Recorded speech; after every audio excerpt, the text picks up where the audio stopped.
Selamat malam untuk Bapak, Ibu, Saudara-saudara sekalian yang ada di Indonesia. Salam dari Zimbabwe, Afrika bagian selatan. Renungan dan refleksi saya pada malam sore hari ini berjudul Live by the Spirit, hidup oleh Roh.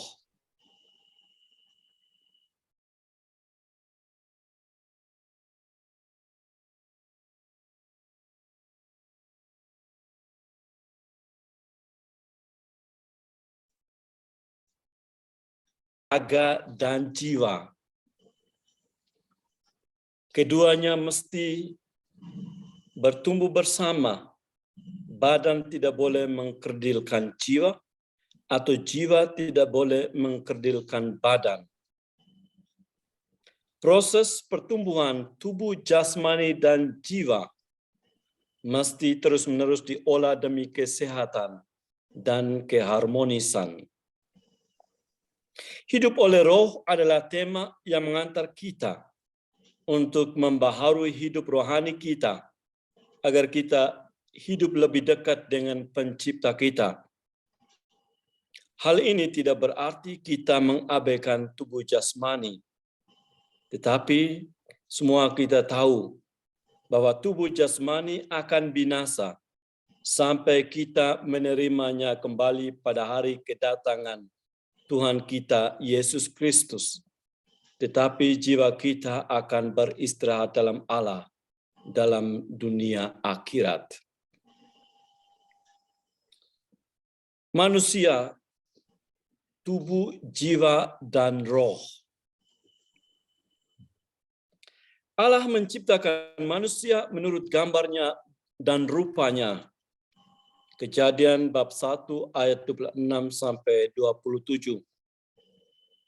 Manusia adalah gambaran Allah yang sempurna.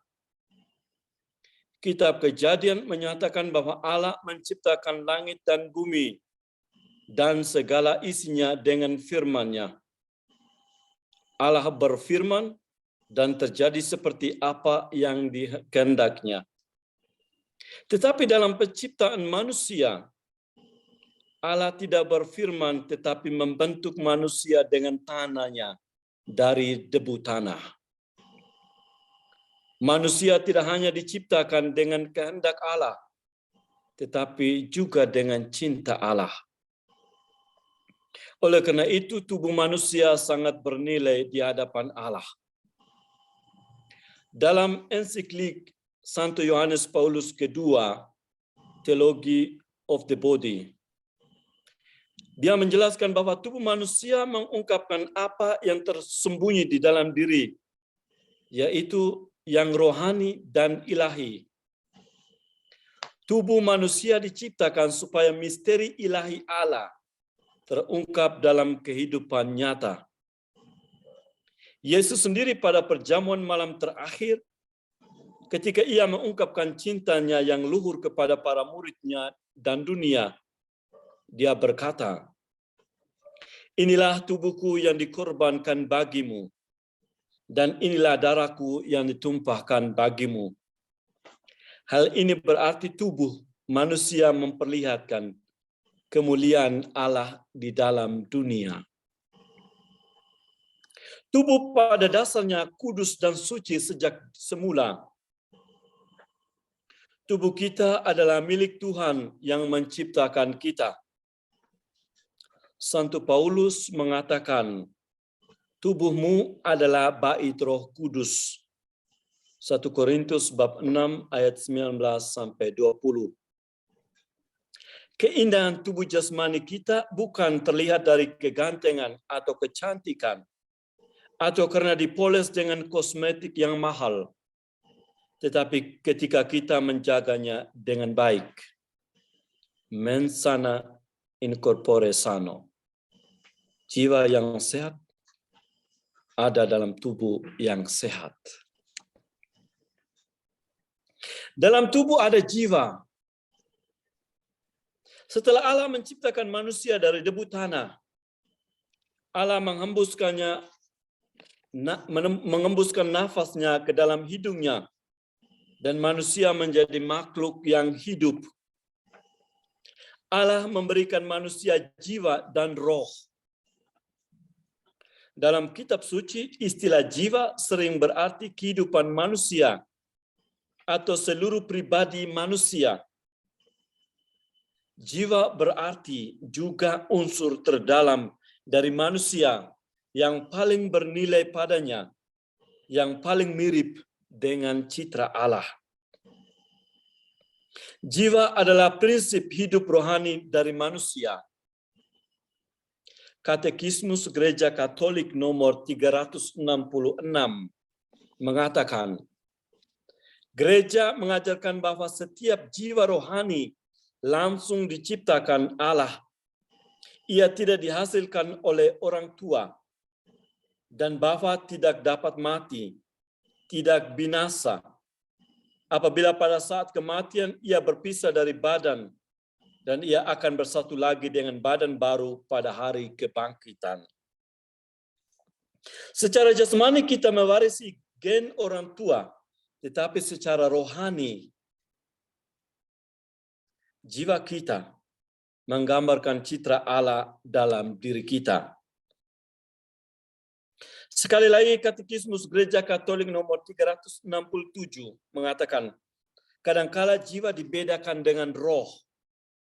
Santo Paulus berkata demikian, semoga Allah damai sejahtera menguduskan kamu seluruhnya, dan semoga roh, jiwa, dan tubuhmu terpelihara sempurna dan tak bercacat pada kedatangan Yesus Kristus. Gereja mengajarkan bahwa panggilan ini tidak membagi jiwa menjadi dual. Hal ini berarti bahwa hanya manusia yang memiliki jiwa yang juga berarti roh. Binatang juga memiliki jiwa, tetapi ia hanyalah unsur yang memberikannya hidup. Binatang juga merasa sakit dan takut. Ada insting untuk menghindari bahaya atau mencari makan ketika lapar. Tetapi jiwa binatang tidak sampai pada taraf roh. Karena ketika seekor binatang mati, maka jiwanya juga akan mati. Dari kodratnya manusia yang utuh adalah manusia yang memiliki tubuh, jiwa, dan roh. Allah telah menanamkan kapasitas akal budi dan batin dalam diri manusia untuk berpikir dan berkehendak bebas. Kapasitas itu membantu manusia untuk mencari, mengenal, mengakui, dan mencintai penciptanya. Manusia yang bijaksana adalah manusia yang beriman dan mengerti arti dari jiwanya sendiri. Manusia yang bijaksana adalah manusia yang tahu dari mana dia berasal dan kemana dia akan pergi. Menjadi pribadi yang rasional tidaklah cukup karena kita akan kehilangan pegangan. Jiwa akan kerdil. Hati adalah taman di mana jiwa kita berdiam. Taman ini mesti dipupuk, disirami, agar kita tidak kehilangan kodrati kita yang sesungguhnya. Kehidupan dan iman mengajarkan kita bahwa kita tidak hanya bekerja untuk mengejar kepuasan tubuh jasmani kita, tetapi kita juga bekerja untuk mensejahterakan jiwa dan roh kita.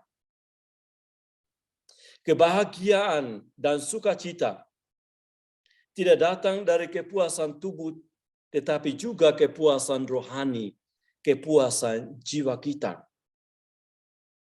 Ketika tubuh jasmani kita binasa, jiwa rohani kita diselamatkan. Injil Yohanes bab 6 berbicara tentang ajaran Yesus mengenai roti hidup. Yesus mengatakan dengan tegas dan jelas bahwa dia adalah roti hidup. Barang siapa makan roti hidup, ia tidak akan mati tetapi memperoleh hidup yang kekal. Makan dan berolahraga adalah penting untuk kesehatan tubuh. Maka berdoa, berefleksi, dan mengucap syukur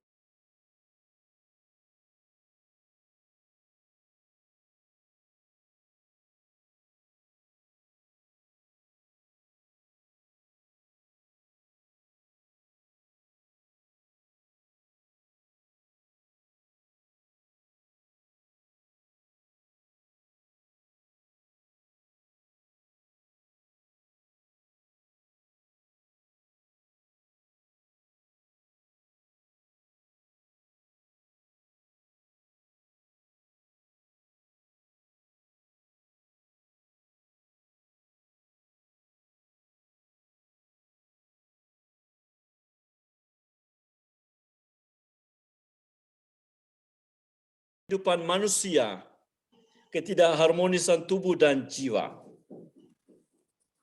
Manusia sendiri memiliki jiwa dan atau roh yang bersatu dengan tubuhnya. Gereja di satu sisi mengajarkan umat akan kehadiran malaikat dan Roh Kudus yang bekerja demi kebaikan dan keselamatan manusia. Di sisi lain, gereja juga mengakui adanya roh jahat atau iblis yang bekerja untuk kebinasaan manusia. Fenomena roh-roh sangat berhubungan erat dengan cara kerja iblis di dalam kehidupan manusia. Ia menipu manusia dengan metode yang kelihatan baik, tetapi menyesatkan. Katekismus Gereja Katolik nomor 391 mengatakan, gereja mengajarkan bahwa pada mulanya adalah malaikat baik yang diciptakan Allah. Setan dan roh-roh jahat lain menurut kodrat memang diciptakan baik oleh Allah, tetapi mereka menjadi jahat karena kesalahan sendiri. Iblis sangat licik. Ia menggunakan banyak cara untuk menggoda dan menipu manusia, untuk merusak citra manusia, mematikan jiwa manusia. Refleksi ini menjernihkan pikiran kita untuk melakukan discernment atas realitas yang berkembang dalam kehidupan kita. Kita berhadapan dengan banyak ajaran-ajaran sesat yang dipakai iblis untuk memporak-porandakan kehidupan kita, keluarga, dan orang di sekitar kita. Ketika kita tidak memiliki dasar yang kokoh dari pengetahuan atau keutuhan rohani kita, maka jiwa akan mudah terseret oleh ajaran-ajaran sesat. Terjadilah ketidakharmonisan antara tubuh dan jiwa dan roh. Di dalam kehidupan nyata, pikiran dan perasaan kita dipengaruhi oleh kehadiran roh yang ada dalam diri kita dan juga di luar diri kita. Ada begitu banyak kepercayaan mitis magis dan ajaran yang mengajarkan tentang pengaruh roh. Atau bahkan ada roh-roh ciptaan imajinasi manusia untuk menakutkan atau mengancam kehidupan itu sendiri. Di banyak tempat kepercayaan akan roh-roh nenek moyang masih sangat kental. Roh-roh itu dilihat sebagai sangat berpengaruh dalam menentukan baik atau buruknya kehidupan seseorang. Di samping itu juga ada kepercayaan makhluk-makhluk halus yang bisa mencelakai hidup manusia jika mereka tidak dihormati. Ada sesajian yang dibuat untuk menyenangkan roh-roh itu. Atau di negara-negara maju, teknologi menjadi roh baru yang diciptakan manusia. Manusia menjadi hamba dari pengetahuan dan teknologi ciptaannya sendiri. Teknologi merasionalisasikan seluruh kehidupan manusia, pikiran, dan hatinya. Ajaran-ajaran sesat tidak hanya terjadi di dalam kehidupan masyarakat umum, tetapi justru sekarang telah menghantui agama dan kepercayaan kita. Saya mengambil contoh konteks gereja-gereja di Afrika. Ya, karena saya bekerja di Afrika. Gereja-gereja di Afrika sedang dalam masalah yang sangat serius. Terutama gereja-gereja Protestan. Ajaran-ajaran sesat menjadi sesuatu yang sangat lumrah, normal bagi masyarakat. Banyak kejadian tidak manusiawi dan tidak masuk akal yang terjadi di dalam gereja dilakukan oleh para nabi-nabi palsu atau pastor-pastor sesat. Contohnya di Afrika Selatan dan juga di Zimbabwe telah terjadi dalam ibadat. Umat disuruh makan rumput seperti sapi. Ada yang disuruh minum bensin atau pembersih lantai dengan dalil untuk mengusir roh jahat. Ada beberapa anggota jemaah yang meninggal dunia. Di tempat lain terjadi pelecehan seksual di tengah ibadat. Banyak mujizat-mujizat palsu dibuat demi uang, demi kehormatan. Di Zimbabwe tempat saya bekerja, terdapat sekte-sekte yang menamakan diri mereka Mapustori. Orang tua-tua dari sekte-sekte ini memiliki banyak istri dan bahkan memperistri gadis-gadis muda dengan dalil roh mengharuskan mereka berbuat demikian demi kebaikan jemaahnya dalam mimpi. Mereka melarang anak-anak perempuan untuk ke sekolah dan melarang jemaahnya untuk berobat ke rumah sakit ketika mereka sakit. Gereja Katolik sering dituduh sebagai gereja yang tidak memiliki Roh Kudus. Banyak orang berpikir bahwa ketika orang menangis dan tertawa, menyanyi dan menari, ketika ada yang kesurupan, ketika jemaah berdoa dalam bahasa roh, ketika adanya mujizat yang direkayasa, disitulah mereka berpikir Roh Kudus hadir dan bekerja. Demikianlah juga banyak orang berdoa untuk mendapatkan uang yang banyak dan menjadi kaya dalam sekejap. Janji-janji palsu dari para pastor dan nabi-nabi palsu telah membuat banyak orang menjadi lebih miskin dan berharap akan sesuatu yang sia-sia. Banyak orang berdoa seolah-olah Tuhan Allah bisa disogok. Jiwa manusia ditipu demi kepuasan tubuh. Nilai-nilai Injili diperjualbelikan, direkayasa demi harta duniawi. Gereja menjadi ladang panenan bagi para nabi palsu dan pastor-pastor sesat untuk memperkaya diri. Situasi yang terjadi di banyak negara di Afrika dan mungkin juga di negara-negara lain telah memporak-porandakan jiwa banyak orang. Orang memiliki gambaran yang salah tentang Allah. Dan roh jahat iblis berpesta pora di atas penderitaan dan kemiskinan tubuh dan jiwa manusia. Jiwa manusia terluka dan kehilangan arah. Jiwa menjadi hamba keserakahan iblis. Banyak orang yang kerasukan karena jiwa dan rohnya diperhamba oleh materi. Kerasukan tidak lagi karena gangguan psikologi, depresi, dan kekuatan supranatural. Tetapi kerasukan terjadi karena kemiskinan jasmani dan rohani. Kerasukan terjadi jiwa tersesat dan sakit. Tubuh dilecehkan dengan dalih untuk pemurnian jiwa. Padahal jiwa tak bertumbuh dalam tubuh yang sakit, dalam tubuh yang menderita. Dalam situasi seperti ini, manusia membutuhkan Roh Kudus untuk menjamak dan menerangi hati dan pikiran, terutama mereka yang mempunyai tanggung jawab besar dalam kehidupan banyak orang. Gereja membutuhkan orang-orang yang cerdas secara dalam pikiran dan dalam hati. Gereja membutuhkan orang-orang yang hidup oleh Roh Kristus.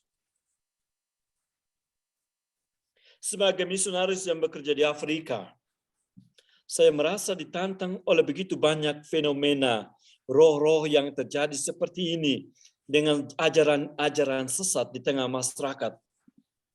Tantangan ini sangat serius, butuh cinta dan pengorbanan.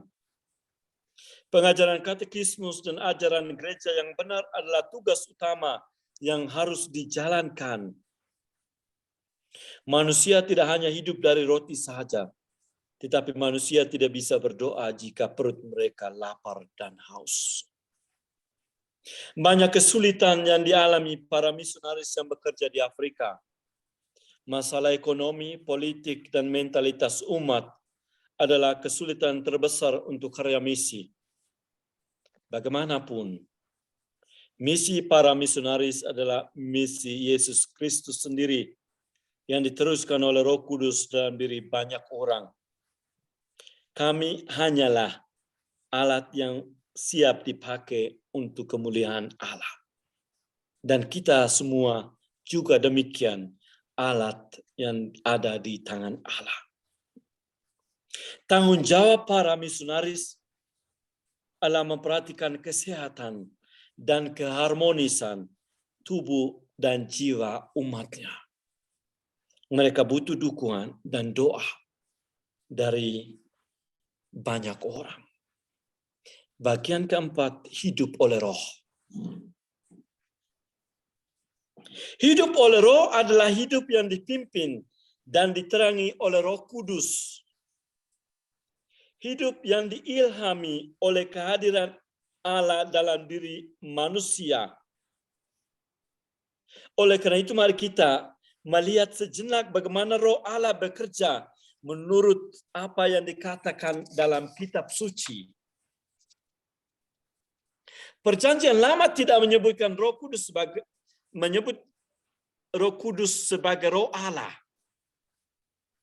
Roh Allah melayang-layang di atas permukaan air ketika bumi masih kosong dan gelap. Roh Allah memberi hidup dalam kisah penciptaan. Roh Allah juga bersekutu bersama para bangsa Israel ketika mereka keluar dari perbudakan di Mesir dan menyertai mereka hingga tanah Kanaan.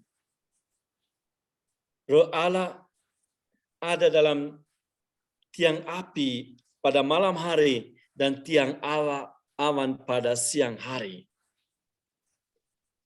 Perjanjian Baru memperlihatkan secara lebih jelas akan kehadiran dan peran Roh Kudus sebagai pribadi ketiga, Trinitas, dalam karya keselamatan.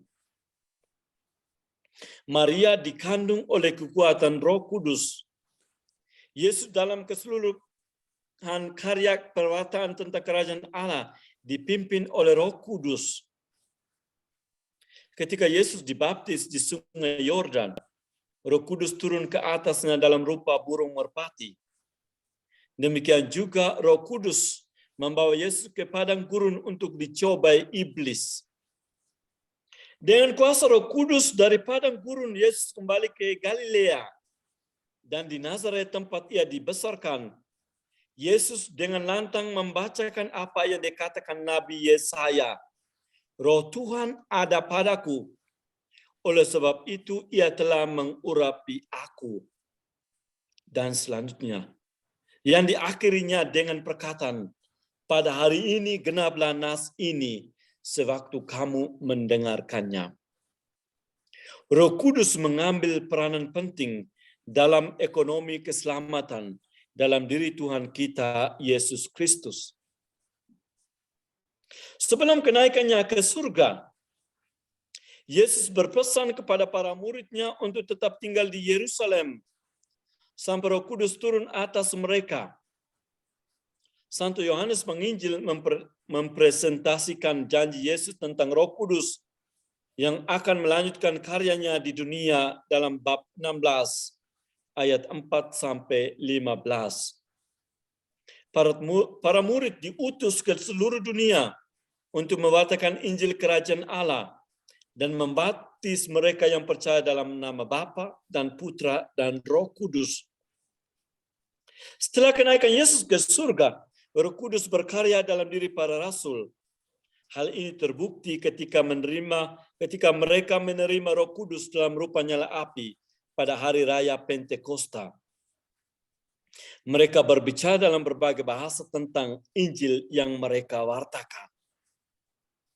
Petrus yang sebelumnya penakut dan ragu-ragu kemudian dengan gagah berani mewartakan Yesus sampai akhirnya disalibkan dengan kepala ke bawah. Para rasul lain mewartakan Injil ke segala penjuru dan semua mereka menjadi martir kecuali Santo Yohanes. Demikian juga Santo Paulus setelah pertobatannya menjadi rasul bagi bangsa-bangsa. Roh Kudus terus bekarya hingga hari ini di dalam diri semua umat beriman, di dalam diri kita sekalian. Bagaimanakah Roh Kudus bekerja di dalam diri kita? Gereja mengajarkan bahwa peran Roh Kudus adalah menyalurkan rahmat Allah yang berlimpah kepada umat manusia. Pertama, rahmat pembantu, actual grace. Roh Kudus membimbing kita dengan menerangi akal budi dan menguatkan keinginan untuk berdoa dan berbuat baik. Meskipun demikian, Roh Kudus tidak memaksa kita, namun menghormati keinginan bebas kita. Kedua, rahmat pengudusan, sanctifying grace. Katekismus menjelaskan rahmat pengudusan sebagai satu anugerah yang tetap, satu kecondongan adikodrati yang tetap. Rahmat ini menyempurnakan jiwa supaya memungkinkannya hidup bersama dengan Allah dan bertindak karena kasih setianya. Di sini Roh Kudus memurnikan kita dari dosa berat. Ia mempersatukan kita dengan Tuhan dan menjadikan kita bait Allah. Roh Kudus menerangi pikiran dan mendorong kita untuk berbuat baik. Ia memberikan kita damai yang sejati. Ia juga menjadi guru dan pembimbing kita. Roh Kudus menjadikan kita anak-anak Allah. Ketiga, rahmat pembaharuan, renewal. Roh Kudus membantu kita untuk membaharui diri dari waktu ke waktu untuk menjadi manusia baru.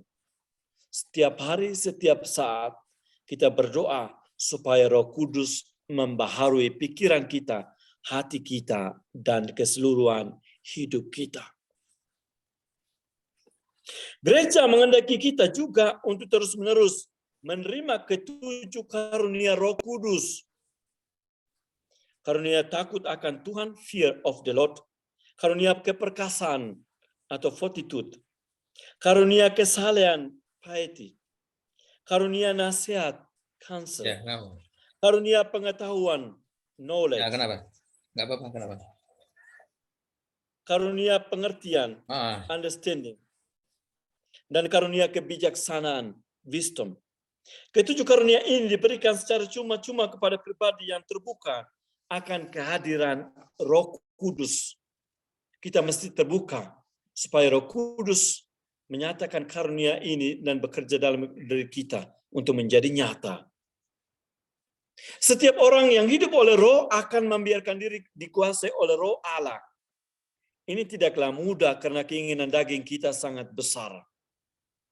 Dalam suratnya kepada jemaat di Galatia, Santo Paulus meneguhkan mereka untuk terus berjuang hidup dalam Roh. Keinginan daging berlawanan dengan keinginan Roh. Buah dari keinginan daging adalah percabulan, kecemaran, hawa nafsu, penyembahan berhala, sihir, perseteruan, perselisihan, iri hati, amarah, kepentingan diri, percidiran, roh pemecah, kedengkian, kemabukan, pesta pora, dan sebagainya. Tapi buah dari roh adalah kasih, sukacita, damai sejahtera, kesabaran, kemurahan hati, kebaikan, kesetiaan, kelemah lembutan, penguasaan diri. Kehidupan umat beriman akan nampak dari buah-buah yang dihasilkannya. Tidak ada buah baik yang dihasilkan dari semak berduri, karena buah yang baik hanya datang dari pohon yang baik. Apa yang dikatakan oleh mulut atau dilakukan dalam tindakan nyata melambangkan apa yang ada di dalam hati manusia. Maka hati mesti dipenuhi oleh roh, jiwa yang murni, yang dekat dengan Allah. Bagian penutup. Hidup yang terinspirasi oleh kehadiran Roh Kudus membantu kita menjadikan diri bermakna bagi Tuhan dan sesama. Kita akan memasuki relasi yang lebih dalam dengan Tuhan dan mengerti begitu banyak hal yang terjadi dalam kehidupan kita. Kita mampu mengerti misteri rencana keselamatan yang dikerjakan Allah dalam keluarga ataupun dalam kehidupan nyata kita. Hidup oleh Roh membawa kita kepada kehidupan yang bersahaja, tidak mudah mengeluh, tetapi mensyukuri berkat yang diterima setiap saat. Hidup seperti itu membantu kita untuk masuk ke dalam diri, untuk menemukan harta berlimpah yang disimpan Pencipta dalam hati kita. Orang yang mengenal diri sendiri adalah pribadi yang utuh. Taman hatinya menjadi taman berdiam Roh Kudus. Atas dasar itulah orang Kristen sejati tidak mudah dirasuki oleh roh jahat atau iblis. Karena di dalam diri mereka Roh Kudus menetap dan berdiam. Kemuliaan kepada Bapa dan Putra dan Roh Kudus. Seperti pada permulaan, sekarang, selalu, dan sepanjang segala abad. Amin. Amin. Salam Amin. sejahtera Tuhan memberkati. Terima kasih banyak Pater atas pengajaran malam hari ini. Kami semakin mengerti arti dari hidup oleh roh. Izinkan saya mengambil satu rangkuman sedikit saja ya Pater. Ya. Manusia adalah makhluk jasmani dan rohani. Keduanya harus bertumbuh bersama. Manusia yang bijaksana adalah manusia yang tahu dari mana dia berasal dan kemana dia akan pergi. Berdoa, berefleksi, dan mengucap syukur adalah nutrisi untuk jiwa. Sabda Tuhan yang kita dengar setiap hari dan juga ekaristi yang kita sambut adalah roti hidup bagi roh kita. Peran Roh Kudus adalah menyalurkan rahmat Allah yang berlimpah kepada umat manusia. Roh Kudus memurnikan kita dari dosa berat. Roh mempersatukan kita dengan Tuhan dan menjadikan kita bait Allah. Ini yang dapat saya rangkum pada malam hari ini, Pater. Izinkan saya mengajak teman-teman, mungkin ada Bapak Ibu yang rindu bersharing tentang hidup oleh roh ataupun bertanya. Nah, sebelum Bapak Ibu menyiapkan pertanyaannya, saya terlebih dahulu yang